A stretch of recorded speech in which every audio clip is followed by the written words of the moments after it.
유전적 요인이랑 근데 후천적 관리랑은 비율로 친다면 과거에는 7대 3이다 많이 말씀드렸고 네.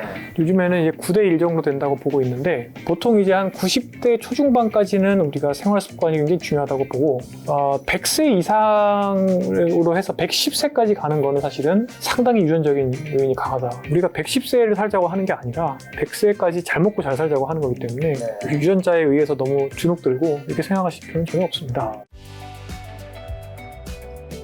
장수의 유전적 요인의 후천적 관리가 되게 중요하다 말씀해 주셨는데 네. 후천적 관리는 오늘 하루 종일 계속 얘기해 주셨으니까 네네. 유전적 요인이랑 근데 후천적 관리랑은 비율로 친다면 혹시 네, 조금 전에 말씀드렸던 네. 것처럼 이제 과거에는 7대 3이다 많이 말씀드렸고 네. 네, 요즘에는 이제 9대 1 정도 된다고 보고 있는데 잠깐만요. 어느 게 7이고 어느 게 9인 거죠? 네, 내가 하는 거가 그러니까 후천적인 게 이제 지금 이제 9가 된 겁니다. 7에서 유전자 이런 것들이 한 뭐 3에서 1로 이제 줄어들고 있는 왜 줄어드는 거예요? 뭐 최신 연구들이 그렇게 나옵니다. 근데 아마 이게 이제 사람들이 더 오래 살다 보니까 더 그런 것 같고요. 실은 저희도 고령자에서는 유전자 검사 같은 거 잘 안 하거든요. 결국에 유전적인 문제들은 생애 초기에 보통 문제들 많이 일으킨다라고 보고 있고 그래서 이제 뭐 유전적인 거는 우리가 어떻게 하기는 어렵습니다만 제가 이제 인상적이었던 어떤 분의 이야기를 그냥 전달을 하자면 어떤 분이 그랬어요. 내가 생활습관 관리 굉장히 열심히 하고 즐겁게 잘 사는데 왜 만성질환이 이 모양일 거인지 모르겠다. 사실은 잘 못하고 계실 가능성이 제일 높긴 한데 거기서 이제 어떤 분이 그랬어요. 그거는 그나마 네 유전자에서 그만큼이라도 생활습관 관리를 했기 때문에 그래도 질환이 이 정도에 머물렀지 안 그랬으면 더 큰일 났을 수도 있다. 뭐 그렇게도 얘기를 하시더라고요. 근데 사실은 뭐 특정한 뭐 단일 유전자에 의해서 어떤 대사질환이나 이런 것들이 생기지는 않고 뭐 브라카처럼 뭐 유방암 유전자 이런 것들은 있지만 되게 이제 노화 속도는 이렇게 단일 유전자로 결정이 되지 않기 때문에 그냥 내가 기본적으로 할 수 있는 것들을 묵묵하게 하면 된다. 소처럼 그렇게 생각을 하시는 게 마음이 편할 겁니다. 근데 저희 김작가 TV에 출연한 의사 교수님 중에 한 분이 그분의 백그라운드 이제 5대 병원 지금 이제 교수님을 활동하고 계신데 그런 얘기를 이제 어느 논문에서 본 걸 가지고 저희 채널 와서 얘기해 준 게 제가 좀 공감이 갔는데 또 노년내과 교수님께 여쭤보고 싶은 게 이제 뭐 어쨌든 세계 국제적인 어쨌든 논문이든 뭐 실리는 데가 있잖아요. 거기서 건강하게 오래 사는 방법에 대해서 뭐 당연히 이제 섬유질 많이 먹고 뭐 소식하고 뭐 이런 여러 가지 지키는 방법들 교수님이 말씀해 주신 거 비슷한 거가 이제 하면서 살면 75세까지는 건강하게 살 수 있다. 뭐 70세인가 75세까지인가 이렇게 있더라고요. 근데 그 교수님이 그거에 대해서 뭐라 말씀하시죠? 근데 왜 자기는 그 논문의 숫자를 보면서 왜 70에서 75세까지는 건강하게 살 수 있는데 그 나이대까지만 나왔냐면 본인이 생각했을 때는 그 이유로는 유전적인 요인을 관리하는 부분이 있어서 좀 그때부터는 유전적인 요소 좀 커질 수 있을 것 같다 이런 코멘트를 하셨는데 그렇지 공감이 되시나요? 그렇지 않습니다. 그것은 사실은 제가 몇 가지를 말씀을 드릴 수가 있는데 제가 오늘 말씀드렸던 특히 경박간소하게 먹는 생활습관은 말씀하신 것처럼 그 정도까지는 아주 탁월한 퍼포먼스를 보여줍니다. 근데 그때부터는 75세가 지금 우리나라 사람들 평균으로 보면은 이제 노인의 몸으로 딱 바뀌는 시기예요. 그때부터는 오히려 고기를 많이 먹고 근력 운동을 많이 하고 좀 바뀌죠. 일본의 노인의학 하시는 분들도 그래서 노인이 되면 쇠고기를 많이 씹어라. 그러면 치매가 예방된다. 몸이 바뀌는 걸 어떡합니까? 답이 한번 바뀌는데 답안지가.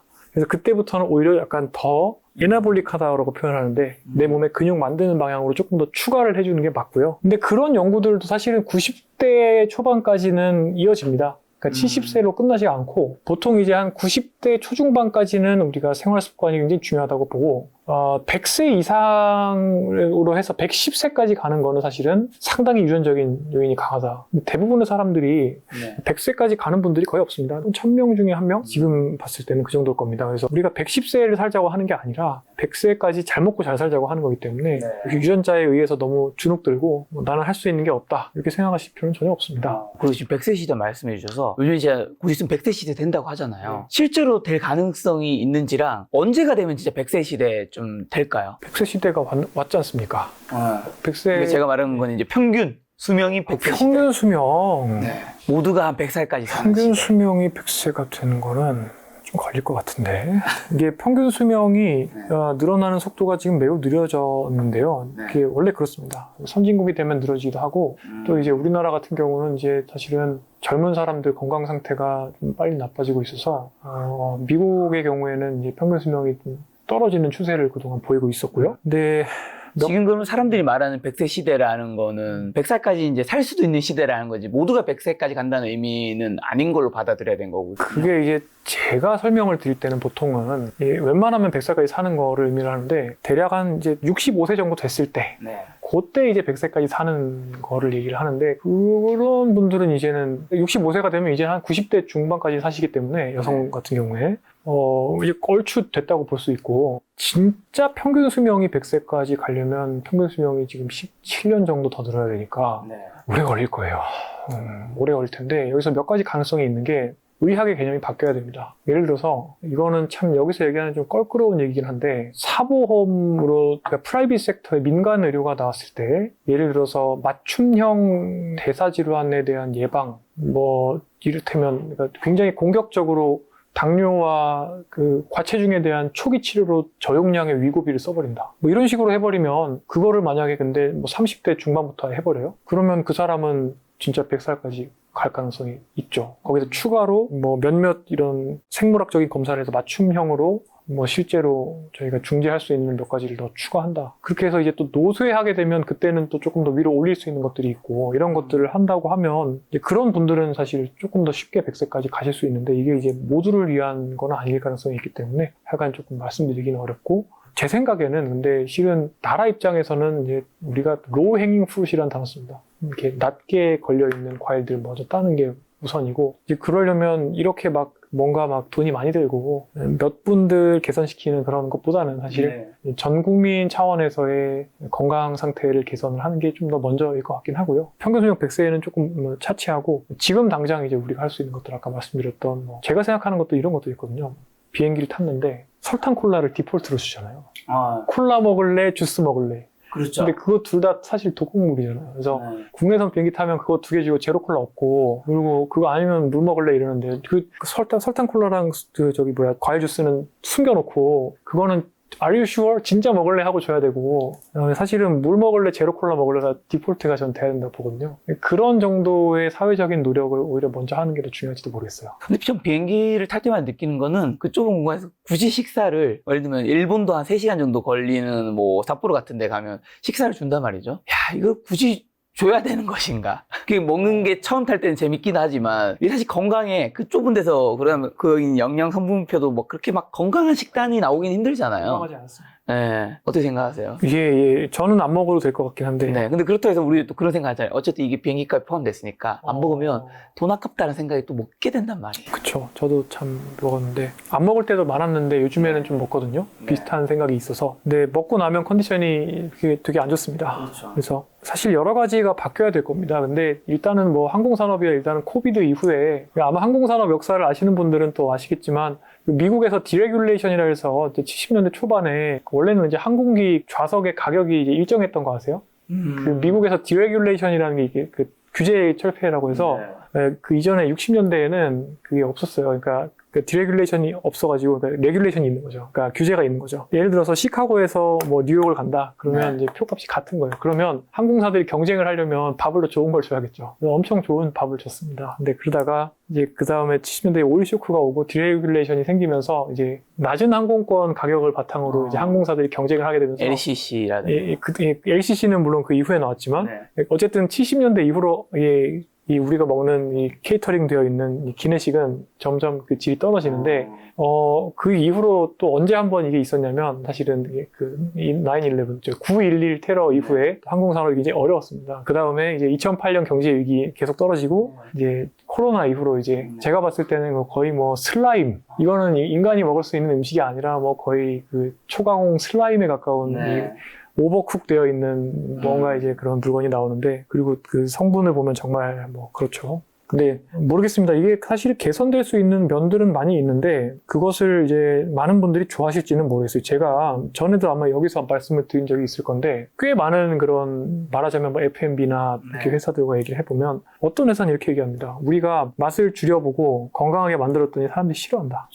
그리고 가장 불건강한 메뉴를 맛있게 해놨더니 사람들이 아주 그 라이크를 많이 했다. 근데 또 어떤 또 회사에서는 아니다, 우리는 그래도 맛을 어느 정도 보존하고 상당히 건강하게 만들어서 이쪽으로 사람들을 이끌 수 있었다. 또 이렇게 하는 분들도 있어요. 결국에는 이거는 아까 말씀드렸던 이제 맛도 있어야 되고 그 건강도 좋아야 되고 비용 문제도 있는 세 가지 그가 있는데 이거를 어떻게 하면 좀 머리가 좋게 똑똑하게 풀어서 전반적인 개선을 가져올 수 있을지에 대한 사실은 사업주의 뭐 결단 또는 의지력 기타 여러 가지 그런 동기가 필요하고요. 근데 그런 면에서는 사실은 좀 음식 같은 음식을 내놔라 라는 소비자들의 요구가 필요합니다. 이거는 소비자가 바뀌어야 돼요. 이제 저희 병원 식당 담당하시는 분이 그랬거든요. 탄수화물 밥에 탄수화물 반찬에 탄수화물 반찬, 떡볶이에 머시기에 밥에 뭐 이게 제가 그래서 이렇게 나오면 일하라는 겁니까? 아니면 먹고 잘하는 겁니까? 이게 제일 인기가 있는 메뉴인데 뭐 어쩌냐 뭐 그러시더라고요. 그래서 어떻게 할 수 없죠. 예, 결국 소비자도 바뀌어야 될 것 같습니다. 그 항공산업이 지금 현재 기내식에 대해서는 뭐 상당히 돈을 좀 아껴야 되는 상황도 있고 그러다 보니까 대충 만들어야 되는 것도 있고 또 한편으로는 이제 소비자 요구에 반응하다 보니까 굉장히 자극적으로 또 만드는 면도 있고 여러 가지가 있는데 하여튼 제가 이렇게 말씀드린 적도 있어요. 트위터에서 뭐 스페셜 밀 같은 거 자꾸 시키셔서 귀찮게 만들어서 결국에 그러면은 당뇨식을 모두가 시키면 혈당을 고려한 음식이 나오지 않겠냐 뭐 이런 말씀도 드렸던 적은 있습니다. 자, 이제 긴 시간 인터뷰 이제 끝내려고 하는데요. 마지막으로 요즘에 AI 활용해서 개인 맞춤형 건강관리 서비스가 늘고 있고 그게 아니더라도 이제 챗GPT라든가 사실 제미나이에 우리의 신체 정보들을 계속 놓고 해가지고 뭔가 의사들을 직접 만날 수 없을 때라든가 어쨌든 그럴 때 그래도 뭐 어느 정도 전문성 있는 의견들을 좀 들을 수 있는 부분도 있단 말이죠. 이런 기술 발전이 조성노화 실현에는 어떤 기회와 위험을 줄까요? 이거 너무 좋은 질문입니다. 네. 이거 환자분들한테 얘기 좀 해드리고 싶었는데 네. 네. 일단은 챗GPT는 잘 쓰시면 정말 좋습니다. 검색 기능 쓰시거나 딥 리서치까지 쓰시면 더 좋고요. 질문을 잘 하시면 또 맞아요. 더 좋은 답을 얻으실 수가 있고 그 AI 맞춤형 건강 서비스 아직까지 사실 여러 가지 체험을 봤지만 솔직히 챗GPT를 못 따라옵니다. 챗GPT만 한 게 없고 저도 많이 활용을 하는데 이제 어떻게 활용을 하느냐면 예시를 드리겠습니다. 제가 이제 체성분 전환을 해야 하지 않습니까? 그러면 이제 뭐 당연히 제가 논문을 던져줄 때도 있고 요새는 논문도 지가 또 누가 쓴 뭐 스투 필립스가 쓴 뭐 몇 년도 논문을 고려해 알아서 찾아옵니다. 그렇게 해서 이제 가정을 하는 거죠. 2달 동안 4kg의 뭐 또는 3개월 동안 4kg의 체성분 전환을 하기 위한 그 거대 영양소의 레지멘, 그 레시피를 예를 들어서 하루에 몇 그램을 먹고 운동은 어느 정도 볼륨을 네. 주면 되고 그다음에 그걸 계속 밸리데이션 물론 근데 처음에는 좀 얼빵하게 주거든요. 그래서 그거를 사실은 걔가 얘기를 해주면 챗GPT가 얘기를 해주면 그 반드시 크로스 체크 하셔야 됩니다. 구글에 들어가시거나 뭔가 AI가 아닌 방식으로 크로스 체크를 하고 그 다음에 숫자는 얘가 많이 틀리기 때문에 반드시 엑셀이나 아니면 다른 코드 짤 수 있는 거나 이런 걸로 직접 계산을 해봐가지고 이게 진짜 다 맞는지 확인을 하셔야 되긴 하는데 그럼에도 불구하고 이 얼개를 짜는 능력은 상당히 좋고요. 그래서 상당히 도움이 많이 되고 있고 특히 제가 봤을 때 챗GPT의 특장점은 이 언어 장벽을 많이 허물 수 있다는 건데 제가 호른을 하지 않습니까? 네. 호른이라는 악기를 하는데 이번에 이제 연주를 준비하게 되면서 호른도 1년 동안 전혀 못하다가 다시 시작했기 때문에 이게 거의 뭐 제로 베이스에서 완전히 이렇게 또 상급자까지 가야 되는 상황이 돼서 시간이 서너 달밖에 없었기 때문에 상당히 좀 주도 면밀한 계획이 필요했습니다. 근데 물론 저도 리커버리 하는 계획이 있긴 한데 챗GPT의 도움을 정말 많이 받았어요. 근데 어디 레퍼런스를 많이 활용했냐면 러시아랑 일본 그다음 독일이에요. 그러니까 보통 우리가 영어권 레퍼런스를 많이 보잖아요. 그렇죠. 근데 그게 아니라 사실은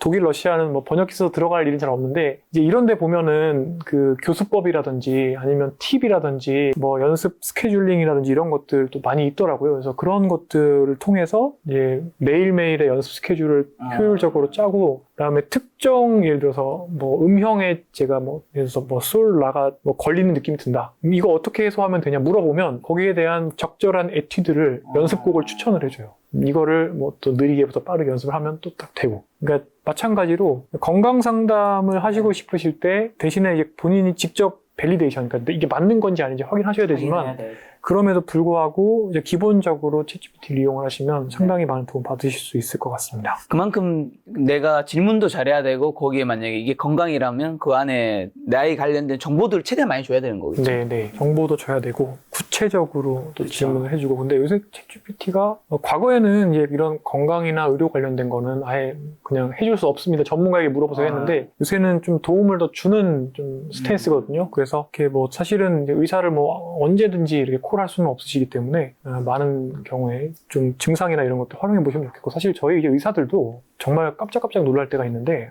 환자 혈액 검사 소견을 그냥 컨트롤 C에서 컨트롤 V 하고 개인정보 안 주고요. 그냥 중환자 이렇게 이런 좀 복잡한 환자들 이거 어떻게 하면 교정해야 되지? 어떻게 교정해야 되지? 내과 의사 입장에서 그럴 때 딱 주면 정말 잘해줘요. 그러니까 이 친구가 거의 제가 봤을 때는 적어도 한 박사 한 2, 3년 차 이제 적어도 전공이 한 3, 4년 차? 그 정도의 이 지식과 판단 능력은 있고 MRI도 되게 잘 읽고요. 생각보다 정말 제 옆에 앉아 계시는 그 룸메이트 선생님, 재활의학과 선생님인데 그 선생님이 MRI 딱 한 장 주고 이 환자의 재활 플랜을 세워보라고 하셨대요.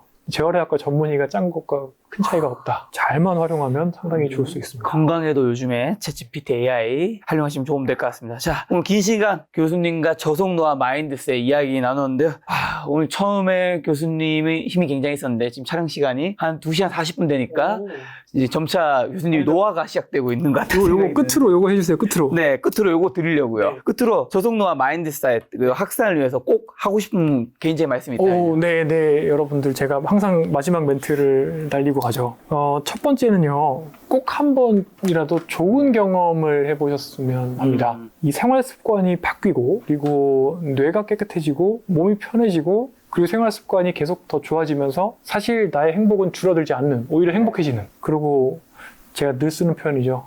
세상이 흑백으로 보이다가 컬러로 보일 수 있다. 오히려 도파민 센서가 예민해져서요. 이 경험을 한번 해보시면 너무 좋겠고, 처음에 저를 냉소적으로 보시는 분들도 이 좋은 경험을 한번 해보시면 생각이 많이 바뀌시는 걸 보거든요. 두 번째는 이제 오버페이스 하지 마시고요. 너무 이제 무리하시지 마시고, 과도하실 필요 없고 브라이언 존슨처럼까지 안 하셔도 되고 정말 작은 시작부터 바뀌셔도 됩니다. 액체 탄수화물을 줄여보자, 술을 줄여보자, 잠을 조금 더 자보자, 뭐 이런 기본적인 것들부터 시작해 보셔도 되고, 그다음에 또 물론 그 맨 밑에는 사실은 내가 삶을 바라보는 관점이나 이런 것들을 조금 수정을 해보셔야 되겠지만 작은 것부터 천천히 해보셔도 될 것 같고요. 이제 마지막으로 덮어놓고 욕하지 마시고, 그러니까 제가 사실은 만말을 자꾸 하니까 이게 듣기 싫으셔서 그냥 일단은 악플부터 다시는 분들이 많고, 악플 중에는 거의 뭐 제가 죽어서 없어졌으면 좋겠다.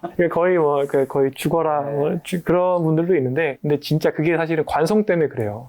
관성. 사실 엄마 잔소리 얼마나 듣기 있습니까? 저도 옛날에 어릴 때 엄마가 건강하게 먹으라는데 맨날 짜장면 시켜달라고 떼쓰고 그랬거든요. 근데 조금만 생각을 바꿔보시면 정말 많은 것이 달라지실 수가 있기 때문에 이게 정말 억지로 저희 본인을 쥐어짜라 옥죄라는 게 아니거든요. 그래서 생각을 각도를 조금만 트시면 이게 나중에 몇십 년이 누적되면 완전히 다른 결과가 나올 수 있기 때문에 그렇게 생각을 해보시고, 이번을 좋은 이 저속노화를 삶을 더 개선하는 좋은 기회로 생각해 보시면 너무 좋겠습니다. 아무래도 이제 저속노화 하면 정윤 교수님이 떠오르기 때문에 많은 분들에게 좀 유명해지시다 보니까 악플도 어쩔 수 없이 더 많이 달릴 수밖에 없는, 왜냐하면 그만큼 좋아하는 사람도 늘었으면 싫어하는 사람도 어느 정도는 그렇죠. 이렇게 정리될 거니까 늘 수밖에 없는 그런 게 있겠죠. 어쨌든 오늘 이 영상을 통해서, 그리고 이 책을 통해서 대한민국 국민 여러분들이 저속노화에 조금이라도 도움이 되었으면 좋겠다는 생각 들었습니다. 다음번에 또 교수님 모시고 건강 관련된 좋은 콘텐츠 한번 만들어 보겠습니다. 오늘 만난 손님은 아산병원의 정윤 교수님이었습니다. 지금까지 여러분 소중한 시간 함께 해주셔서 정말 감사합니다. 오늘도 김 작가였습니다. 고생 많으셨습니다. 네, 감사합니다.